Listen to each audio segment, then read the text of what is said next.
I know. Not silence. Yeah. Good afternoon, boys and girls, friends and lovers, children of all ages. Welcome to a little experiment we have here tonight.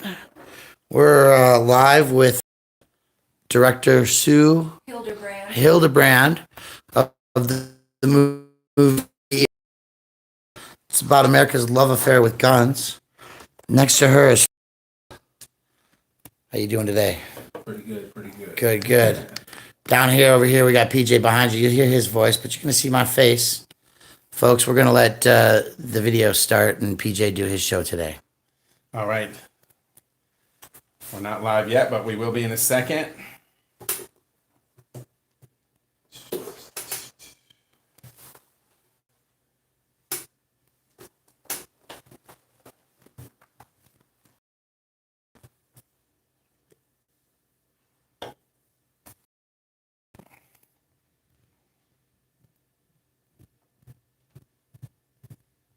Should we just be doing some backroom banter while we're waiting for him to get together? Yeah, I don't know what we're doing. Like, is anything on? Yeah. Oh, it is. We Yeah. are. Okay. So, All right, there you go. So when we're actually answering questions, who are we talking to? What's interesting is that you're live. PJ. Talking to PJ. You're actually live. So here we go. You ready? Thank you.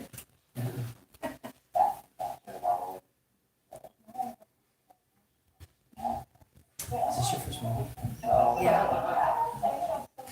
Nice.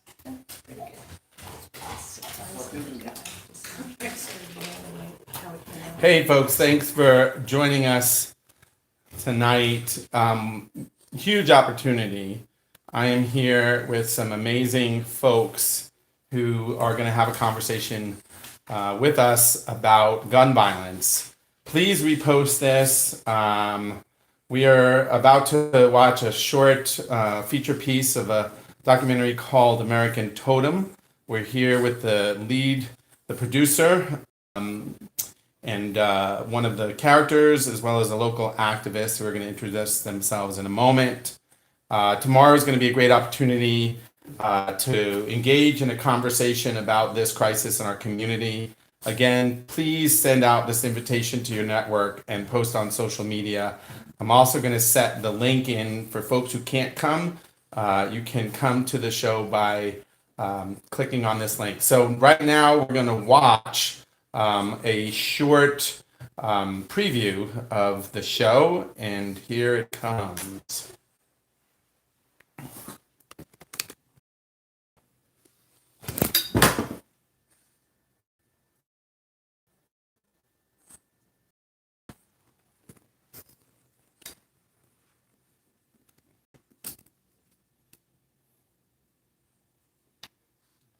Where's my volume? Where's my volume? Oh, there. If anybody comes on your property and threatens you with bodily harm, it's legal to shoot them. I mean, we have almost half the guns in the world with 4% of the population. I don't know about you, but I'm pretty sick and tired of hearing these liberal entertainers lecture the rest of us on our Second Amendment rights. If anybody comes on your property and threatens you with bodily harm, it's legal to shoot them. We've got to move away from the politicization of this. We should have our teachers.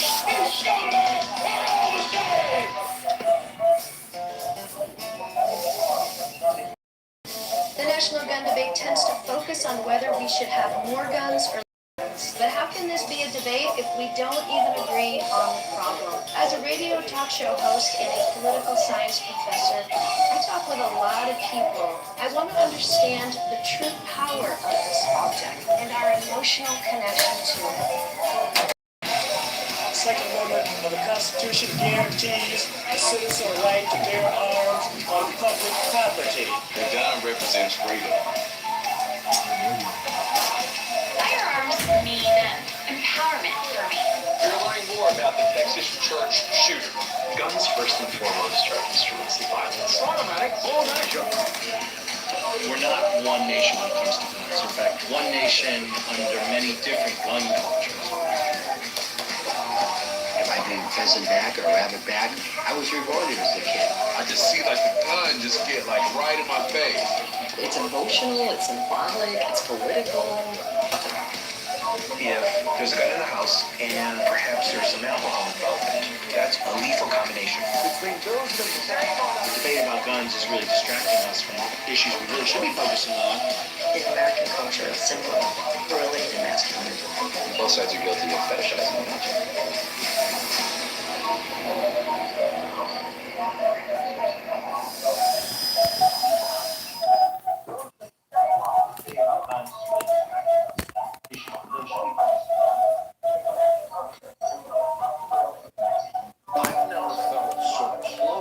All right, folks. That's some. What's that background? That's you. He had some feedback on. What's going on?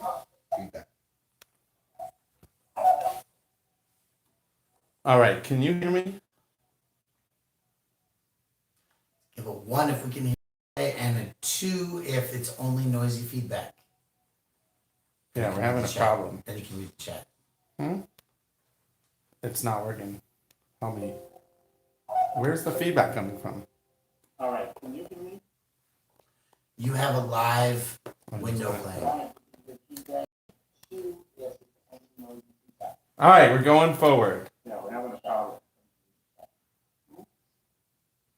All right, so hey y'all, welcome. It's good to be here. Sorry for our technical difficulties.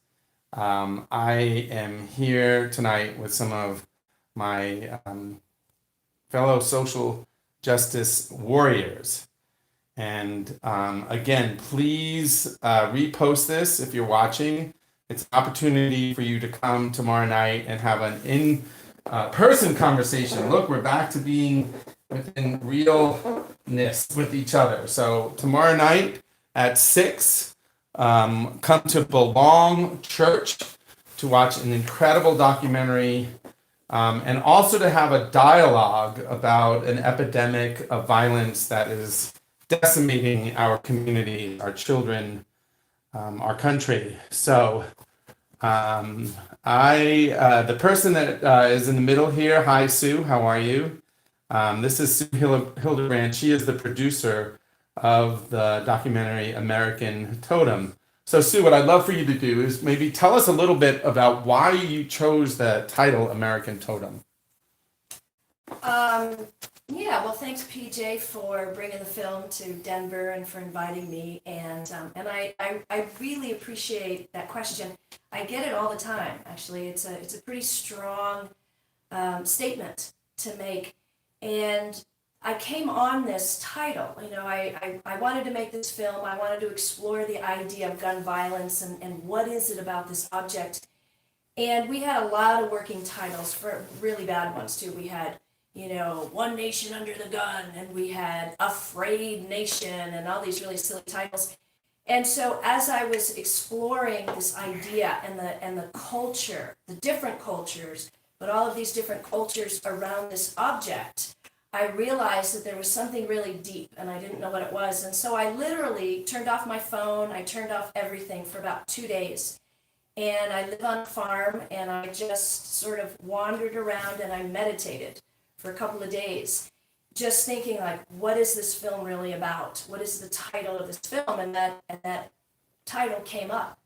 The word totem, the definition in the dictionary is, it's an object representing a family or clan, often serving as a reminder of ancestry. And what I learned, this is not what I decided the film would be about. It's through really a couple of years of talking with people and about their relationship with this object. And it sort of emerged. The title sort of spoke through me. And that's how we landed on it. And as I was telling my crew that was the title I felt was appropriate, most of them said, yes, that's exactly right. And the other ones came around to it. So that's where we got it. So there's a gentleman to your right who, let me see, your left, who is in one of the feature folks in the film. Can you say a little bit about who it is to your left? And then we're going to share a brief piece that he's a performer we're going to share. So Yeah, this is, I know him as Big Flawless, and I know Big Flawless. I was introduced, I was told about him. I got introduced to him. We flew down, talked with him, and it was an amazing conversation. And it didn't really hit me how important the conversation was until I was getting sort of towards the end of creating this film. And I was literally laying in bed one morning and I was like, okay, I got a suicide person and I have a mass shooting person and I have this and that. And I thought, all I need is a gunshot victim. And I was like, I got one. So Big Flawless is just a charismatic, positive guy in the world, and he has this amazing story to tell about when he was really the victim of random violence. And come see the film because he can tell the story, and he'll tell you in a second after this clip. great. So Big Flawless, tell us about what we're about to see. Excuse me. This clip coming up right here is from my song "I Am Trayvon," and it's basically my interpretation on what happened to me versus what happened to Trayvon Martin and the similarities, because that's really what sparked this whole video. Just so many similarities. I started being like, damn, like that could have been me, and that is me, sort of. All right, so here you go, folks. This is I Am Trayvon.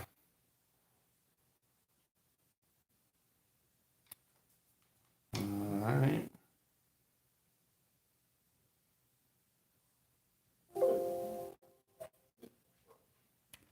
All right, so here you go, folks. This is I Am Trayvon.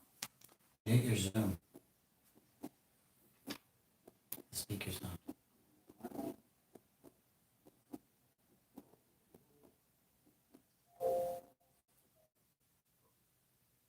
All right, so here you go, folks. This is just the way.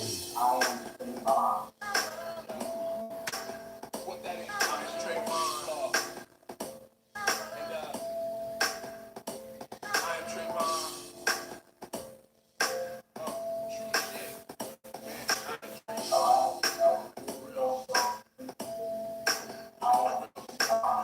so the credits to my resignation. I plan to drop a ratchet single, but decided to address the nation. Be my illest shit since detonation. I felt that automatic microfiber help me with my presentation. To get to heaven is my destination. Take me with me is my expectation. Without an expiration. But I consist of play this track. There it is. I hear it. But we always my verbal invitation. Only 144,000 seats in my inauguration. My facilitate cover my face. And hospital beds trying not to lose my face. We got my heart racing. My game pushed that open needle through the streets like the stargazing. The more rapping about the more dick. I'm only rapping about the market of peace and how it started Jake. The true energy that y'all gave us. Call me flawless, better than an Edomite name that y'all gave us. I had to be cause we God's favorite. Shit, it's your boy Big Flaw. I know you know who that is.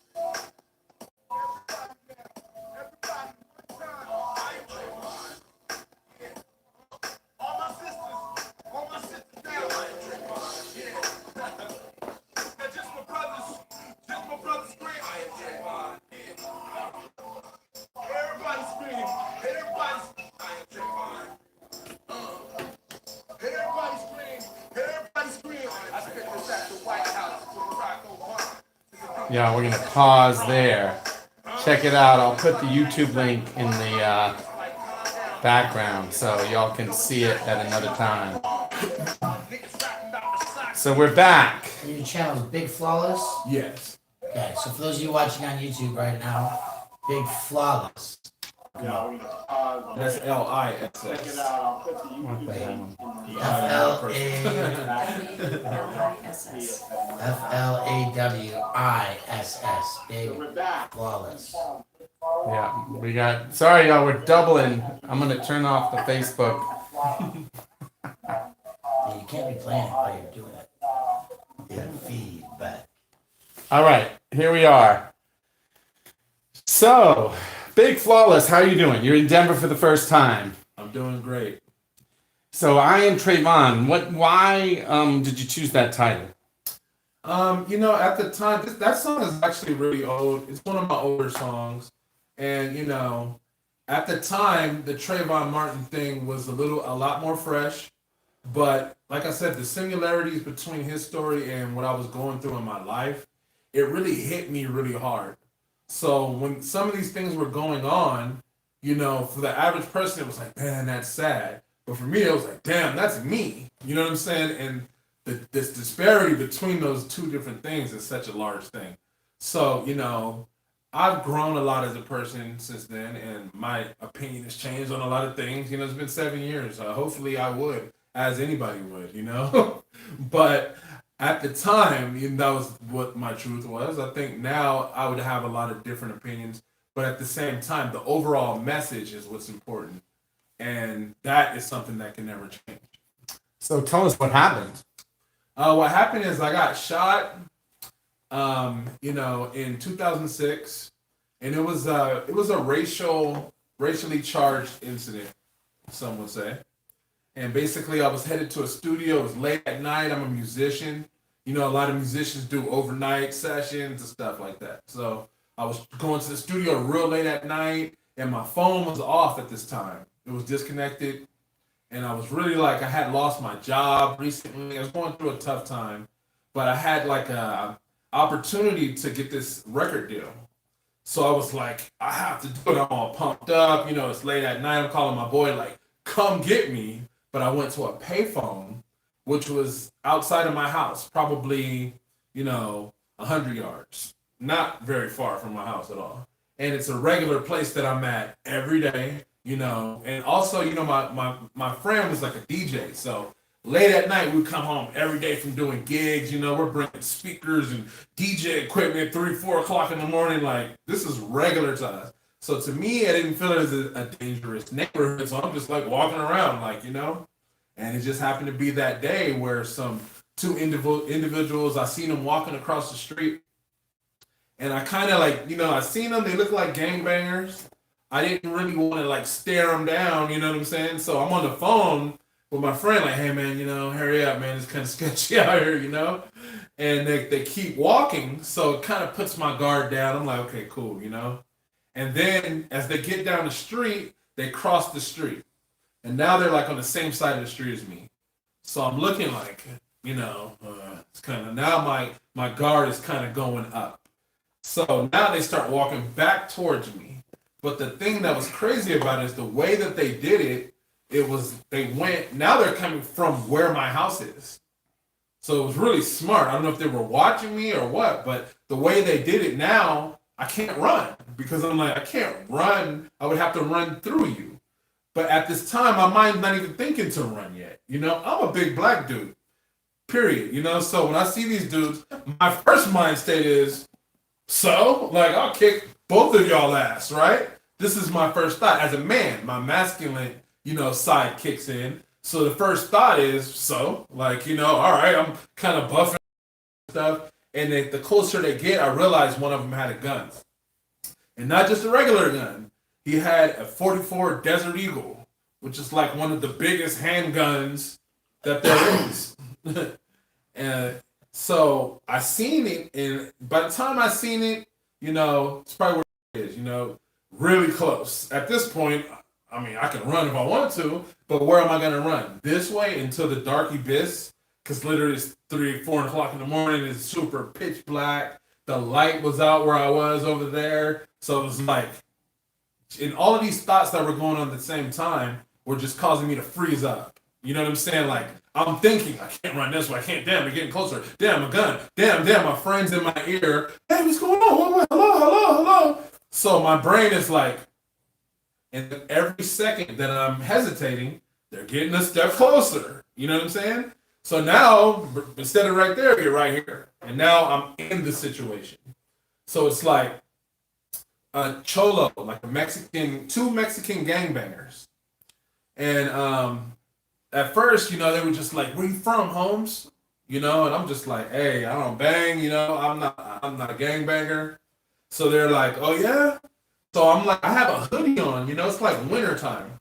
So I have a hoodie on and I'm on the phone. They're right here. I'm the dude on the phone is hearing everything. I'm making sure that he hears it. So just in case, obviously I'm in a tough situation.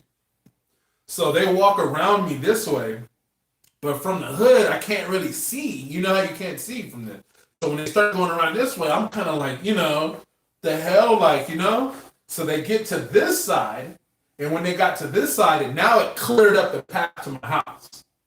So when they got to this side, I'm already thinking run, but it's like immediately the dude was like, you can tell he was thinking about if he was gonna shoot me or not. Cause he was like, the way he walked around me was just like, oh yeah, type of shit. So I'm like, so when he gets over here, he's like, well, fuck that. We some nigger killers, Holmes. And as soon as he said that shit, he just like picked the gun up and I just broke like fast as I can. Now I'm like headed straight to my house. And I'm running, and then as I'm running, I'm just hearing boom, boom, boom, boom, boom, boom. Just bullets, like I can hear them shoom, shoom, like right by my head. I'm just like, holy shit, running as fast as I can. Then at some point, I get pretty far, right? I'm like pretty far. I'm like, okay, I'm about to get away. Like, the moment I think that shit, boom, I just get hit in the back. Boom, hit again. And it pushed the inertia of the bullets actually pushed me forward and made me go faster than I was already going. But caused me to stumble. Like, oh my God, my legs couldn't even keep up with because this is the big bullets. So it was pushing me like, woof. And I dove between these two cars that were parallel parked to the side of me. And when I dove between the cars, I was just laying there like with the license plate of the car like right here in front of my face. And I'm just laying there like, I'm just bleeding all over like my whole back. And like, I'm about to die. Like, I'm just waiting for any second. Like, is he going to come from this side or that side? So I'm just like frantically looking back and forth like this because I know which side of the car he's going to come kill me from. And then after about 2 minutes, it's maybe, time goes slow in those kind of scenarios, but maybe I say a minute. I'm still laying there like, and then I kind of like look up because I'm like, am I like, did he leave? What the fuck? Like, he's gonna kill me or no? And then when I look up, the dude, they were gone. So I got up and limped into the house and like woke my roommate up, like, you gotta take me to the hospital, and it just caused a big like space-time continuum gap in my life where my whole life literally altered at that point, and literally nothing has been the same for me since.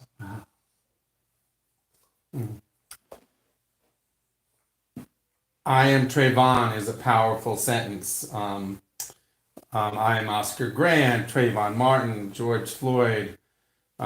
We can go on and on and on and on and on, unfortunately. Tell me what's going on and why, because we're going to be talking about guns. What's the intersection of Black Lives Matter, law enforcement, and guns to you? I think the intersection is, the person who has the gun is really who's causing, the situation. Like, you got some people who I want to have the gun in the situation. You got some people who I would hate and dread to have the gun in a situation. So I think that, a lot of times it's police officers that I hate and dread to have the gun, though. And that's the unfortunate thing. And it's beyond unfortunate because I'm already traumatized. And a lot of my people are already traumatized. It's not that it's a clean break and this is some situation where I look sketchy and all this shit. No. I'm already traumatized and scared and PTSD and suffering from all of these things. So my fear factor is elevated to a whole new level. So when I see that cop, I really feel like Trayvon. So when I say that, it's not a statement to be taken lightly. You might hear these little catchy songs and different ideas that people come up with, but when it's actually something that you're living, it's a lot different experience. One last question for now. You got 4 kids. Yes. They have to leave the house. Yes. When they leave the house, how do you feel and what do you say to them? When they leave the house, I'm always scared. I'm always scared when my kids leave the house. I have an 18-year-old son that I already had to save from a racial like war. Some like he was walking down the street and like a skinhead type of dude started following him, and like a grown man, like 40 years old, and he's only 18. But he's kind of big because he's my son. You know what I'm saying? So we look like more maybe intimidating than we really are. Maybe I'm just a nice guy. But if you look at me walking down the street and you don't know me, you might be like, dude, this dude, you know, I might feel like that. You know what I'm saying? If I seen my damn self. And seriously. I always said, I said that in a rap before. You know what I'm saying? Like, even the image I see of myself is corrupt. Mm.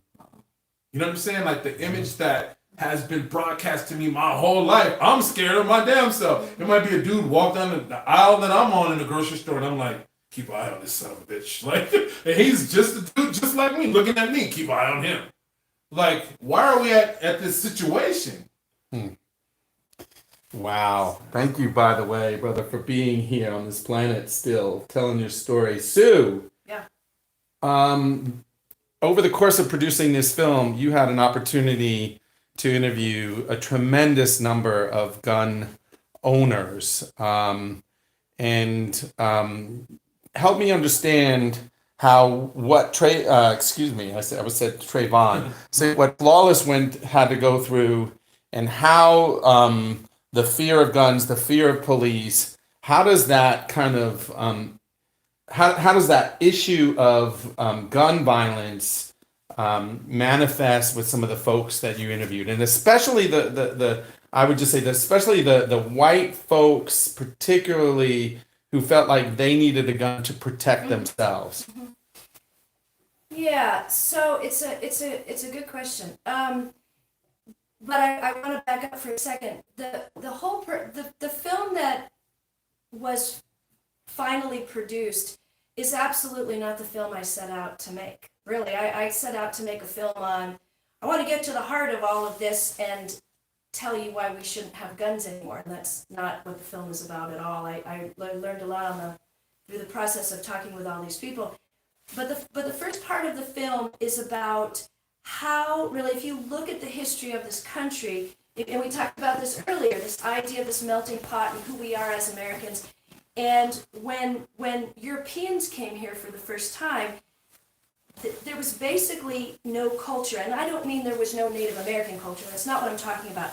But what I'm talking about is the stories that Americans tell themselves, right? There wasn't much, right? If the English came over, they told their story. When the French came over, they told their stories. When Chinese workers came over, they told their stories. Native Americans have other stories. But as we create this story of what it means to be an American, it was kind of this blank slate. You come to this new America, you drop your identity, you pick up the new American identity.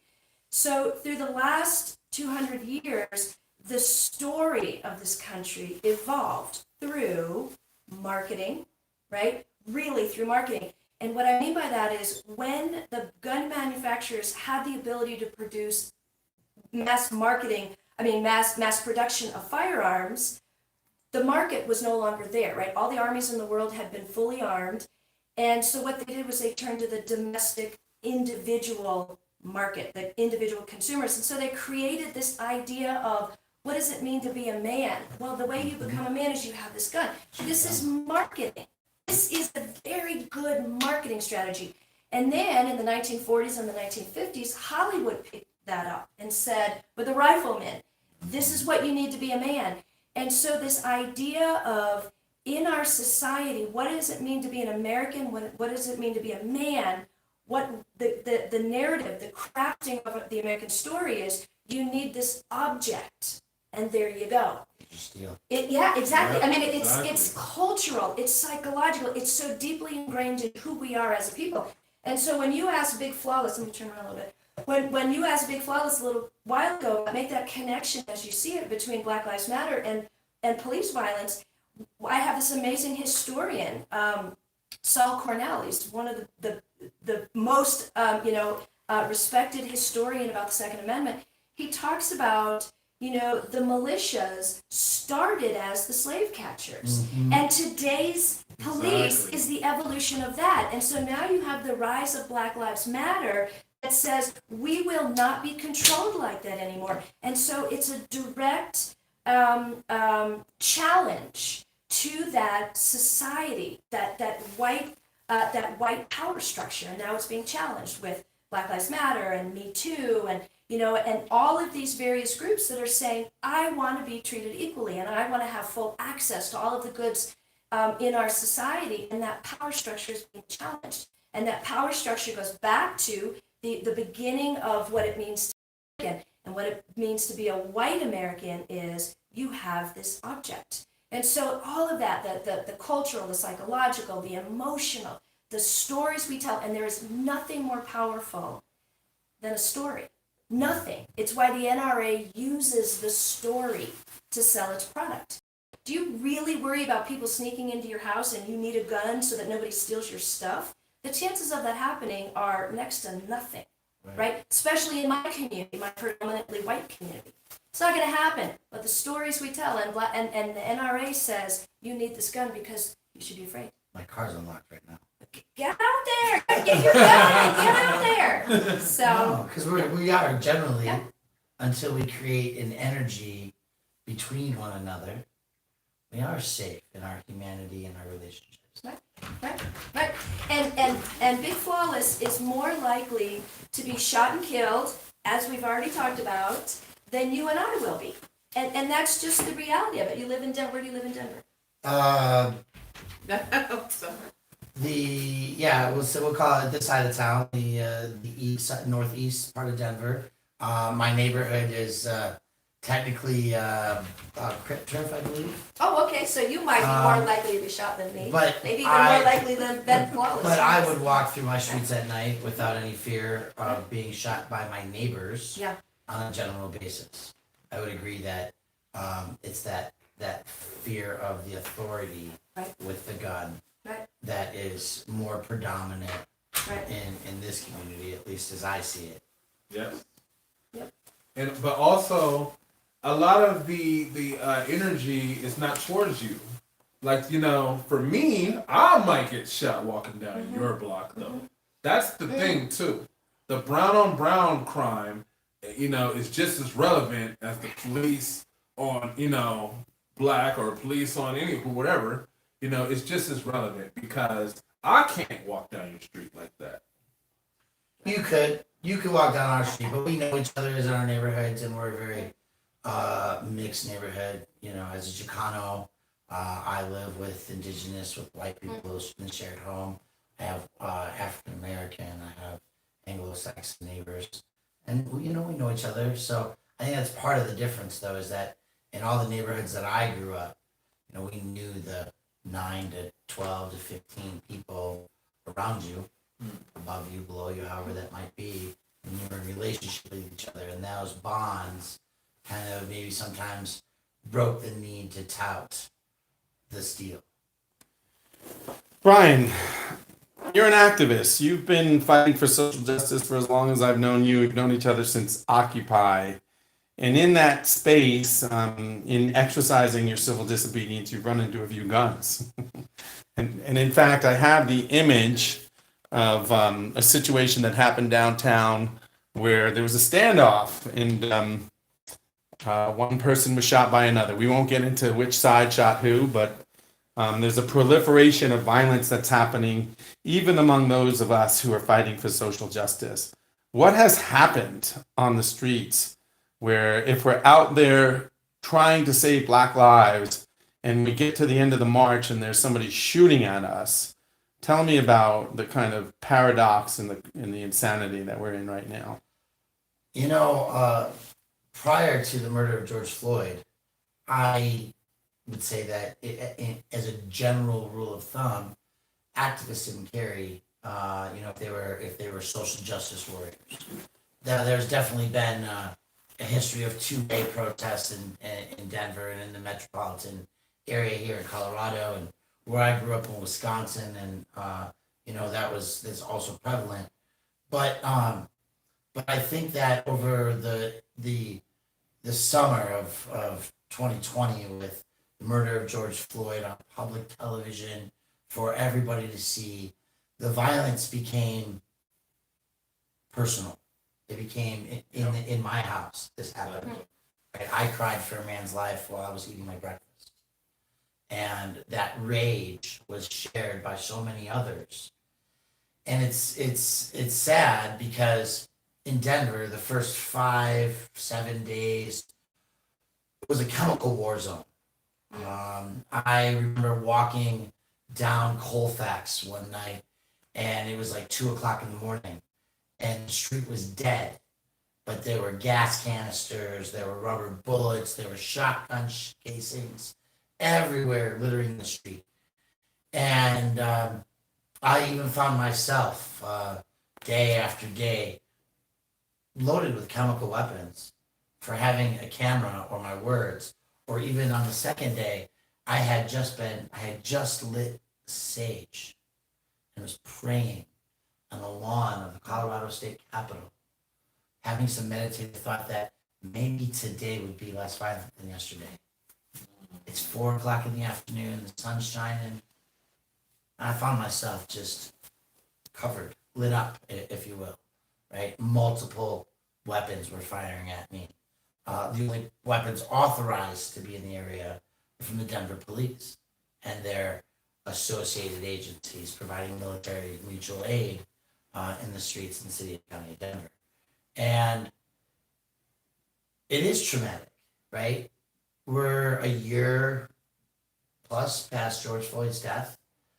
People are still going to trial to be, criminalized for a year, 2 years for standing in the street, for using their voice and a sign to stop traffic, to make life inconvenient for whatever, just to vent, to be out there to say, we've got to find a way to change the world.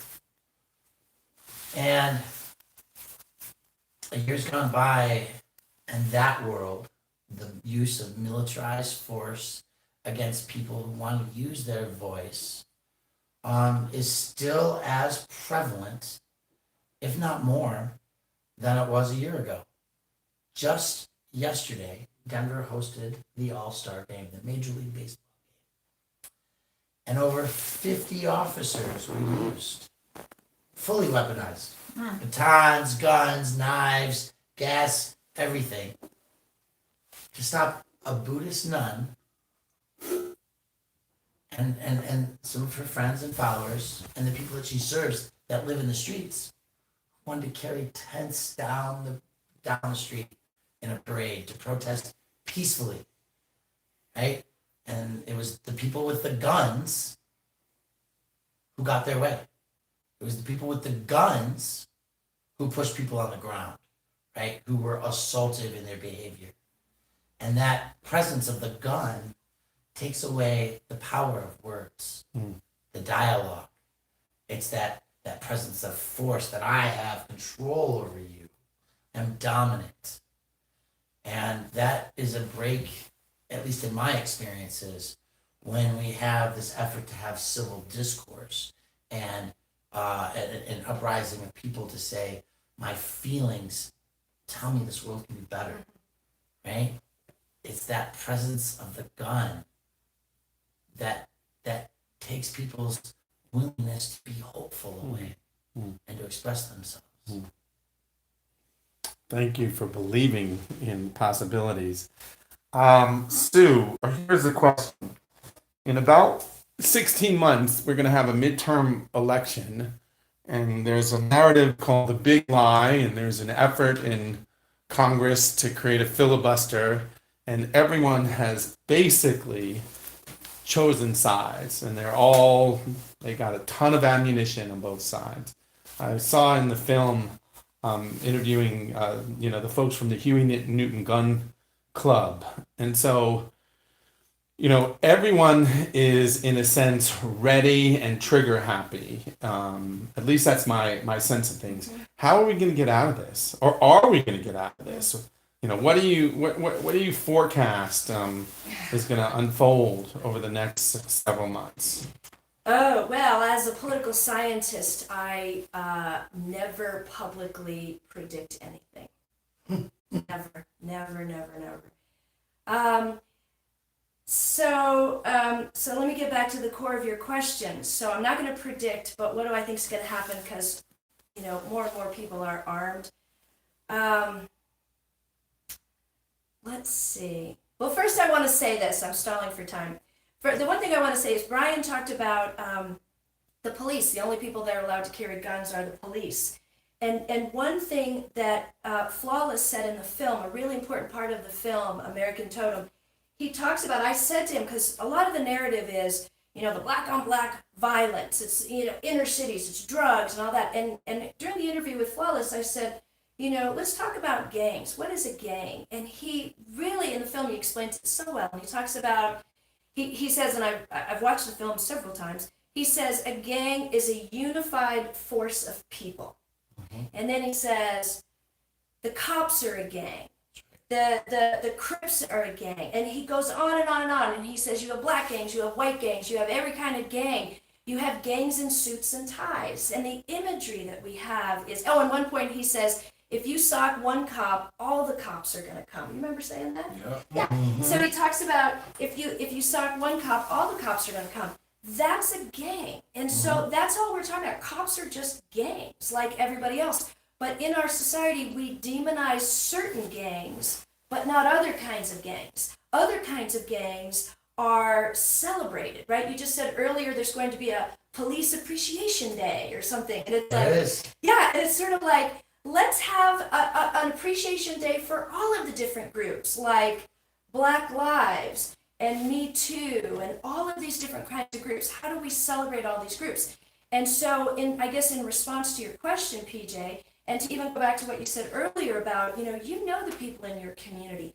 The way that we address gun violence and the big lie and one side's going to shoot the other side and whatever it is, the only way that we can overcome, I think, the destruction of our democracy. And of course, what is democracy? When we, the people, talk to each other and we decide where we want to go. Where do we want to go? Do I get everything I want? No, if I did, I'd be the dictator. How do we get everything we want? We talk to each other. And how do we talk to each other?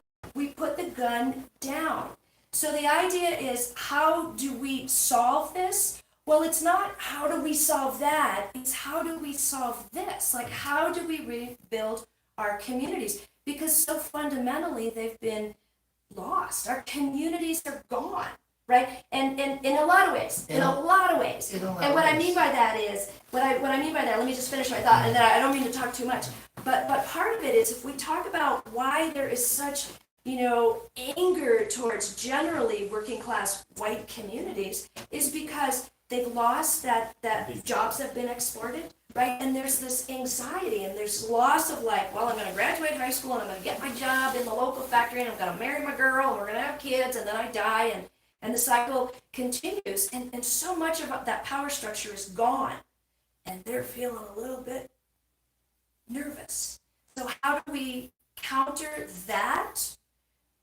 We know our neighbors and we start building those bridges across those groups. That's just my 2 cents. What do I think is going to happen? I don't know, but I'm making friends as quickly as I can. So I didn't mean to interrupt you. I'm sorry. I think it's important though, because you bring up a point that it's following up on the idea that it's community, right? And that's how we tear down the violence but lift each other up.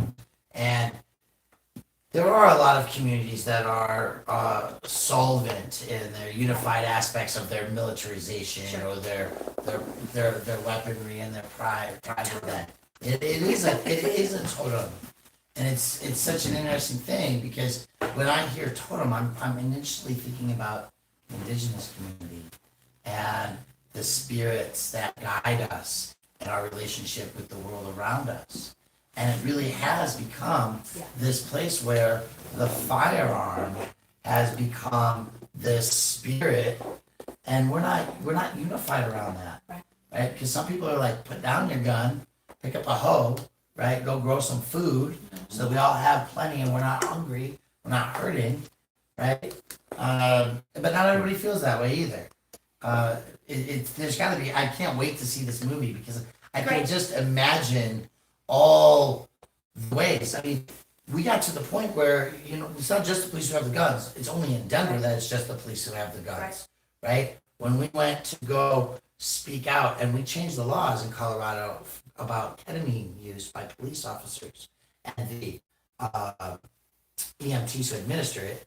The rallies in Aurora, Colorado, around Elijah McClain were fully open carry events, and it changed the environment a little bit. Yep. Flawless, I have a question. I am in relationship with a lot of young men who are paying attention, and they're calling me and they're saying, "PJ, I'm going to go buy a gun," and they're like, "Hey, we're out of ammunition." So, what do you tell a young person who is deciding whether or not to buy a gun? I have a young man who's a truck driver. He has a concealed carry. And I tell him every time he gets out of the truck with that gun, he's putting himself at grave risk. What do you tell young men on the streets about buying or not buying a gun? I tell them, once you bring that energy into the world, you start carrying a gun, it brings gun problems, as they say. And, unfortunately, I wasn't carrying a gun. Maybe I needed one that day, But the real reason that I needed one goes beyond me. It's the fact that this who created this anyway? Like, you know what I'm saying? Somebody had a malicious thought, like, we're gonna create this little machine that will kill your ass. And then they just kept making them, making bigger ones and better ones and faster ones. And now you got 50 of them. And I got, how hard it is for me? Like, if I have a gun, I am a criminal. Let me pull out a little BB gun. And it'd be like, fucking black dude has a gun. It's a whole different thing than a white dude. Oh, I have fucking AK, I have fucking 45, He could have a whole shelf full of guns. I could have a mini little but I have a bullet in my pocket. Not even have a gun. And you're going to take mine, choke me to death. And that's why it's unbalanced. It's an unfair negotiation. It's like somebody having a gun and we're negotiating. Who's going to get the last slice of pizza? Ha! The guy with the gun. I got the damn gun. I get the whole pizza. Right? So that's what America is. It's like, we need to figure out, like, you already got the pizza, man. You won. History has shown what it is. I'm speaking English. You ain't speaking African to me. This already happened. You know what I'm saying? I can't change history. This is how things played out. Fine. You won.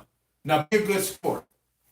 What are you going to do now? Keep your foot on my neck for the rest of eternity? Like, you won. Now, let's renegotiate this deal. I'm not saying that you have to become African. That's not going to happen, obviously, right? You got it. You got one on me. But can we renegotiate new terms now to where let's put the guns down and let's talk like men about this? You have to have the damn gun to get the slice of pizza. That means that you're really not tougher than me. Right? Because if you didn't have that gun, I bet you can't get this damn slice of pizza. But even though you don't have the gun, I'm not trying to take it anymore. I'll still give you the slice. But can I negotiate some crust? Can I negotiate something that's going to benefit me instead of just being forced to be a victim all the time? It's hard to just constantly be a victim for hundreds and thousands of... It's too much. It's like... That's why the uprising is happening how it's happening now. That's why everybody's got guns because now you're seeing things differently. I seen George Floyd die. You understand what I'm saying? It wasn't like that before. Before it was like, oh, Rodney King, you're seeing some sketchy video, it's fucked up. And even that was groundbreaking. Like, well, there was a video. Well, what was happening before that?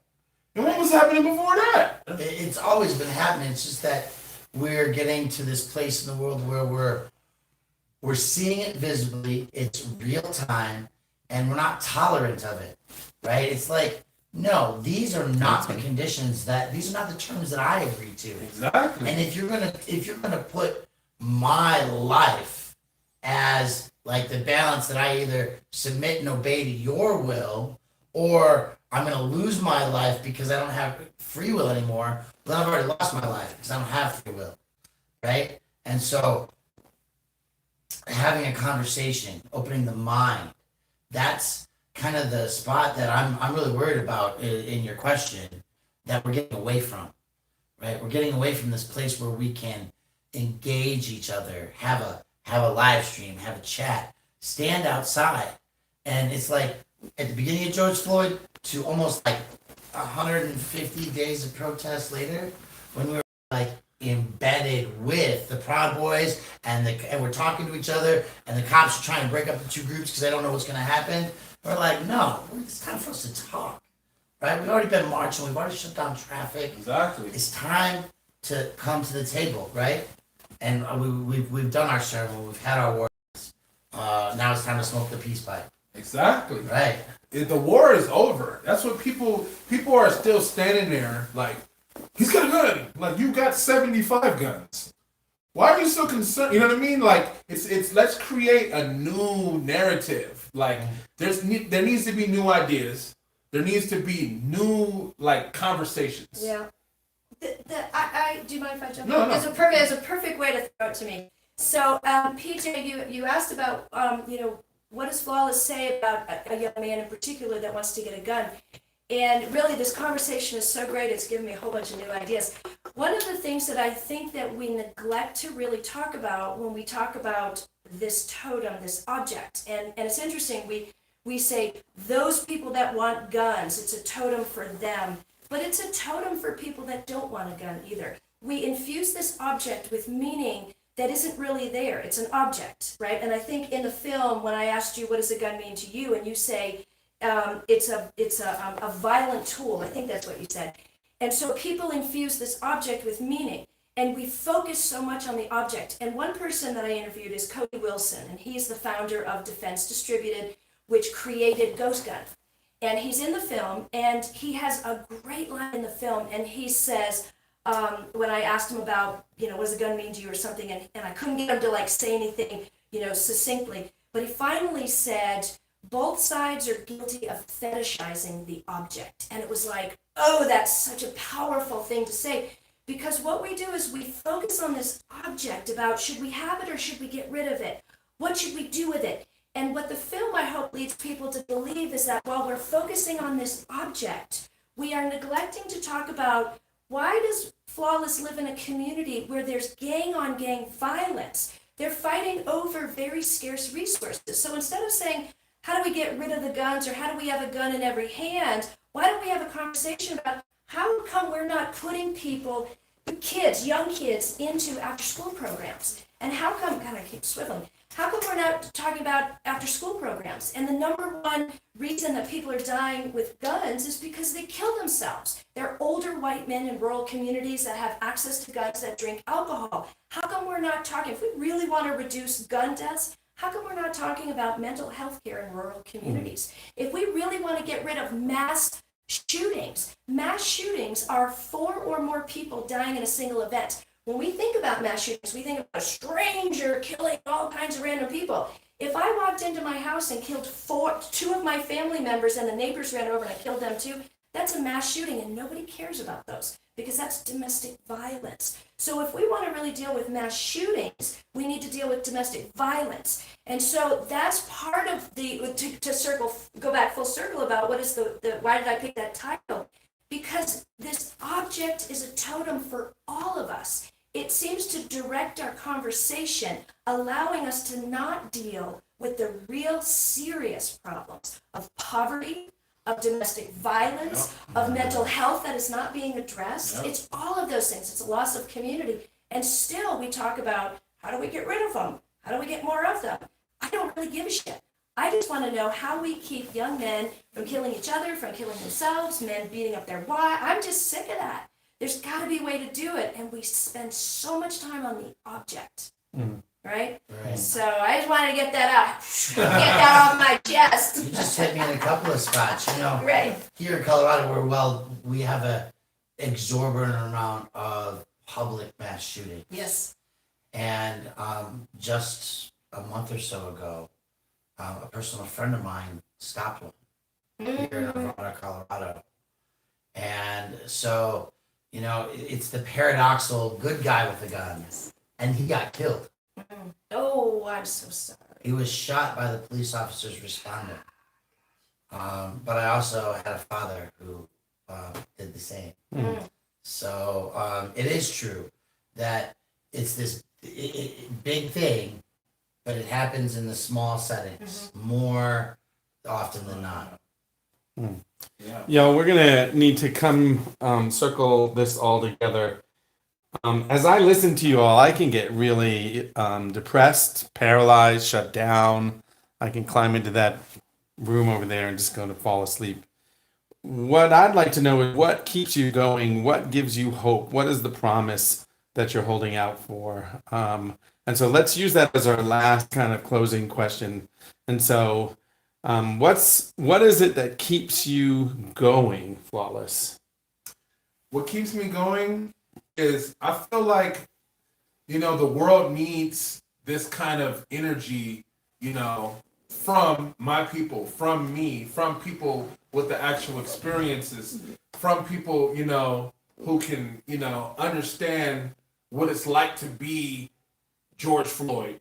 I might not have died, you know what I'm saying? But I can understand what it's like to be, someone being racist to you and to have a gun and someone to put you in a position where you're just like helpless. And that's what guns do, man. They make you helpless. It's like the only way I can become unhelpless is if I get a gun.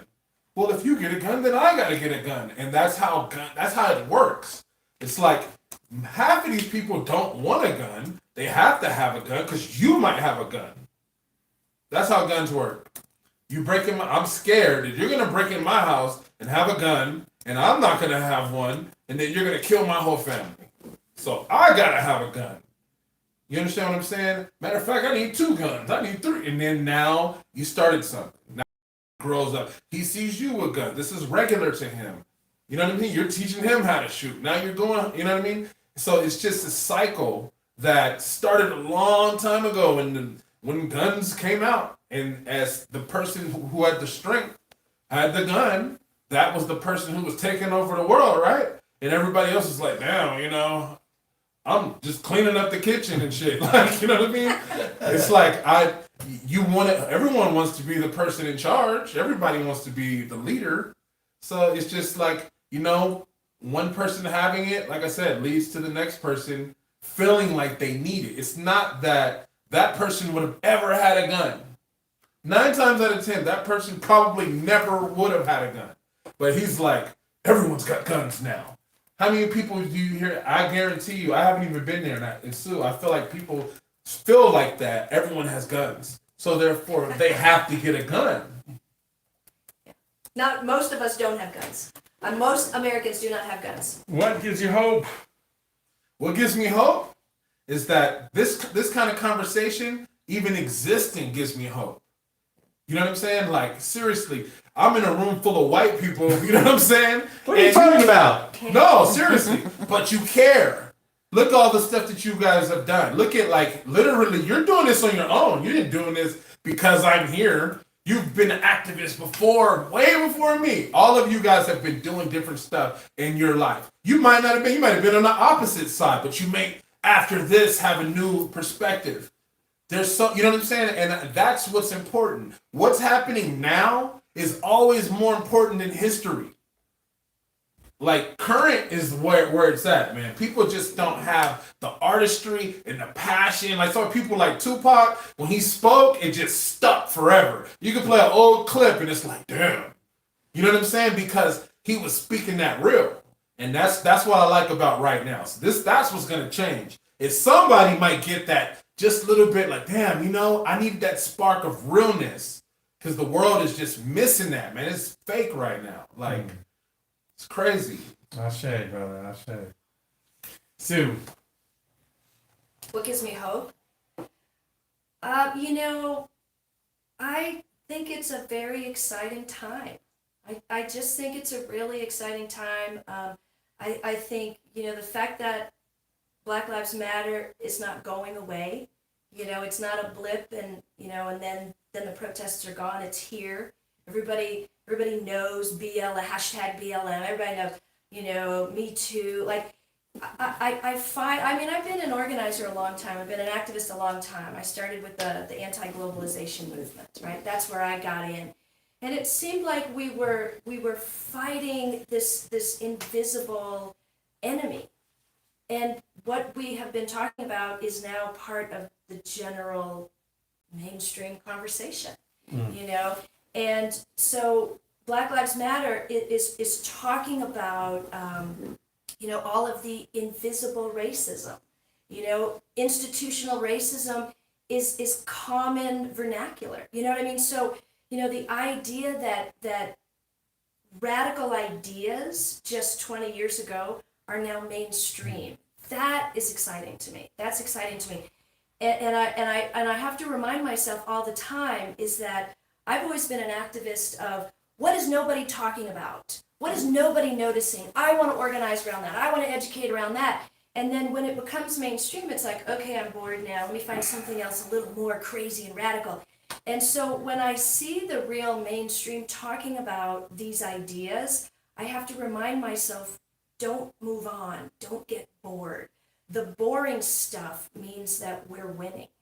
And so I am hopeful. I think we are at the beginning of an exciting moment. I know a lot of people are afraid, the idea of the big lie and one side has more guns than the other and all of that. I think we are, I shouldn't predict, I am hopeful that we have a big burst of creative humanity. And it feels like that. It feels like that. As scary as it is right now and in a lot of times, it feels to me like we're going to experience something amazing and beautiful. And I hope to be around long enough to bear witness. So, Amen. Yeah. Amen. Mr. Loma. My favorite police officer says, "Fuck racist police." And the idea that the institution is not supposed to be about catching humans for the color of their skin, but because of the darkness of their heart. And that, I think, is a mentality that I can live with. I'm never going to get away from the global world. I'm never going to live in a world where there's absolutely no pesticides being sprayed on my food to kill the bees and the butterflies. And I'm never going to live in a world where all humans have good intent all the time. But I can live and help create a world where the people who are charged with the responsibility of keeping things in a little bit of alignment have more sense, and they have less vicious, malignant intent about the methodologies in which their job gives them power over others. Amen. Hey, thank you all for this conversation. So a few of my own kind of closing comments. First of all, I think one of the challenges is that we're not having conversations, and we're certainly not having conversations with people who don't think like us. And so watch American Totem. It has a lot to say on both sides of the issue, and bring your voice to the unheard, and bring your voice to folks who are on the other side. We live now in a community where everyone lives in silos, bubbles, right? In fact, while we were filming this, Facebook must have seen an image that I think it was the gun, and so they shut down this film right in the middle. So, by the way, because I know Brian's feed is still live with a lot of folks, push this out, get this conversation out there. We're going to edit this film so that it does get back in the airwaves. Come out tomorrow night, 6 o'clock. We are going to be at Belong Church, as in everyone's. It's at 16th and Ogden. All three of these folks will be in the conversation. And it's a promise to reignite a movement in Colorado and across the nation to recover. If there is a democracy, it's only going to exist if we fight for it. So that's all I got. You guys have any more things to say before we check out? Thank you. No, thank you. Thank you. Thank you guys for the conversation. Yeah. Thank you for having us. Thanks, PJ. Thank you, PJ. Absolutely. Very Absolutely. important conversation. See y'all tomorrow night. Yes. Website. Oh, address yes. one more time. Oh, go to AmericanTotem.com. You can watch the trailer. You can learn all about, the various characters in the film. And yeah, AmericanTotem.com. Amen. Amen. Good. All right, folks. Nice. Thanks for joining us. Literally, that was good, y'all. That was good. We appreciate y'all. Good. See, there's not as many here as there was, Very but we're glad you're here. animated. They're animated.